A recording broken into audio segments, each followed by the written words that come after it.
માણસ બહુ મોટો હોય, માણસ બહુ મોટું સારું કામ કરતો હોય, પણ જો સ્વભાવથી સારો ન હોય તો કે એ મજા ન આવે. એક વખત કામ ઓછા વધતું થાય તો વાંધો નહીં, પણ સ્વભાવ સારો હોય તો બહુ મજા આવે. તો કે ભગવાન આવડો મોટો છે પણ છતાંય સ્વભાવથી બહુ સરળ છે, સહજ સ્વભાવ. અને આવા સહજ સ્વભાવ યુક્ત ભગવાનને અમે પ્રણામ કરીએ છીએ. એવા શ્રી કૃષ્ણને અમે યાદ કરીએ છીએ. બધા ઋષિઓએ કહ્યું, વાહ બાપજી, આ જ કથા સાંભળાવો અમને, આ કૃષ્ણની કથા સાંભળવી છે, આ મજા આવશે. તો કે આ કથા કોણે ગાઈ, કોણે લખી? તો કે વેદવ્યાસજી. અને પછી એમના દીકરા છે સુખદેવજી મહારાજ. એ સુખદેવજી મહારાજજી જેવા મહાપુરુષે આ કથાને ગાઈ છે.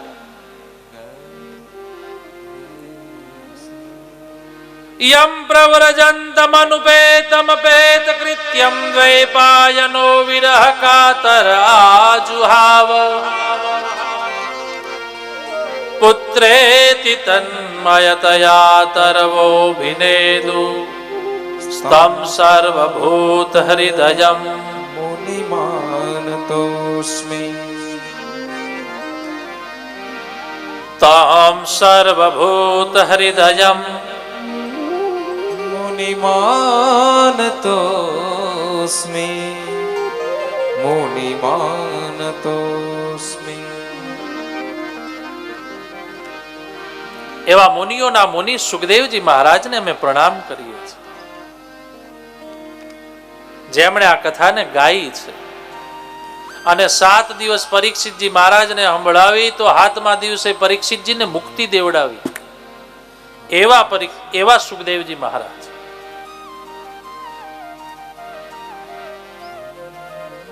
નૈમિષારણ્યમાં રહેલા ઋષિઓ પ્રણામ કરતા આ વાતને પૂછી છે, એ મહારાજ આ કથાને ગાતા રહ્યો.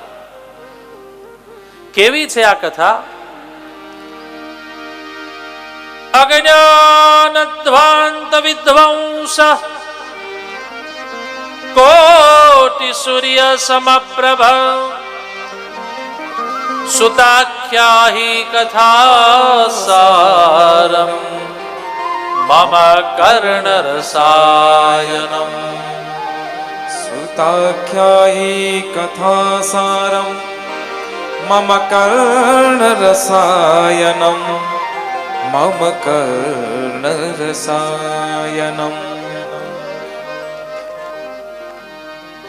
કર્ણ રસાયન.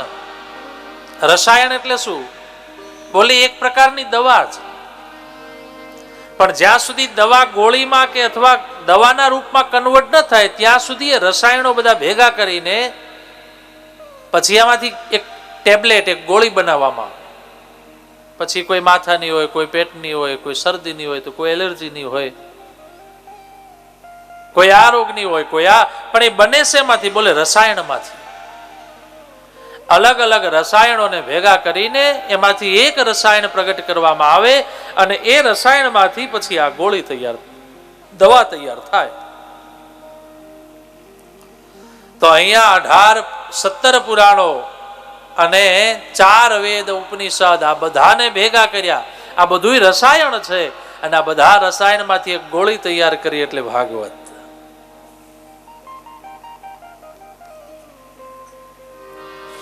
અને એવું આ ભાગવત કર્ણ રસાયન. બોલે કે સાંભળવા, કર્ણ એટલે કાન, કાનમાં સાંભળવાની મજા આવે એવું છે.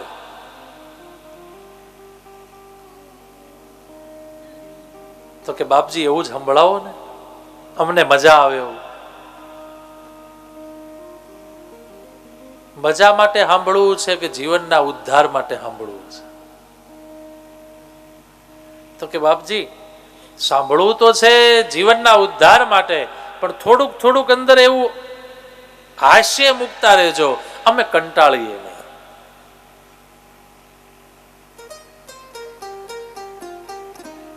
તમને કંટાળો નહીં આવે એ ભાગવતજીની કૃપા. પણ તમે અહીંયા બેસો જ નહીં તો તમને મજા નહીં આવે. એના માટે બેસવું પડશે. બેસો તો મજા આવે. જો આપણી બેસવાની તૈયારી છે તો કથાની કૃપા છે કે કથા તમને બરાબર તમારા હૃદય સુધી પહોંચશે.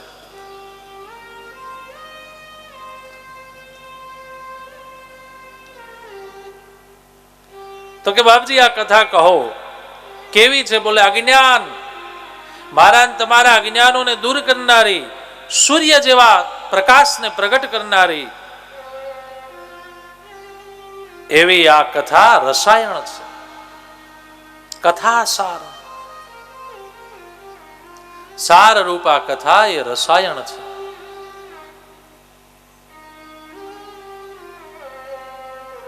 મારા તમારા જેવા માટે આ કથા એ ગોળી છે. સુખદેવજી જેવા મહાપુરુષો માટે આ કથા એ આસવ છે. આસવ એટલે નશો. તમે જો અમુક માણસને અમુક પ્રકારનો નશો જોઈએ અને એ નશો ન મળે તો એનું મૂડ જ કામ ન કરે. કોઈને બીડીનો નશો હોય તો કોઈને માવાનો નશો હોય. ખબર નહીં આ માવો કોણે નામ આપ્યું છે.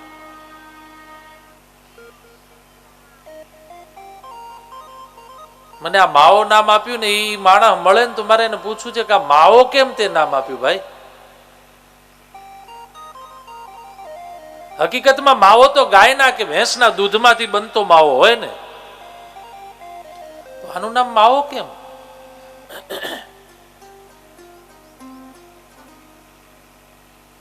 પણ ખબર નહીં એનું નામ માવો આપી દીધું છે અને લોકો પાછા બહુ સરસ રીતે ખાય છે.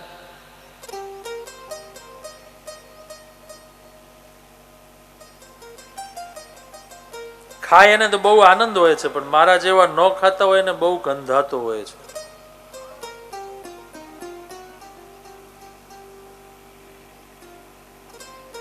ઘણાની તો ઘરવાળીઓ કહેતી હશે કે આનું મોઢું ગંધાય છે.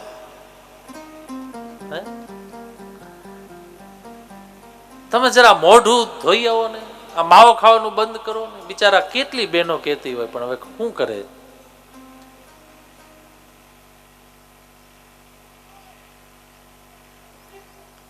કોઈને બીજો કોઈક નશો કરવાનો આદત હોય ને,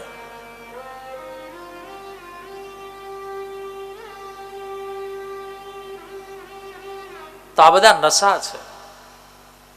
પણ આપણે અહીંયા કયો નશો કરવાનો છે? જે સુખદેવજીએ નશો કર્યો, જે આ 88,000 ઋષિઓએ નશો કર્યો, એ નશો આપણે બધાએ કરવાનો છે. કારણ કે આ નશો છે ને એ ગટરમાં નહીં પાડે, ગોવિંદ પાસે લઈ જશે.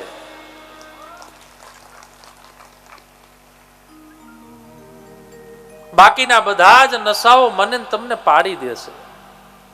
જ્યારે આ નશો છે ને જગાડી દેશે.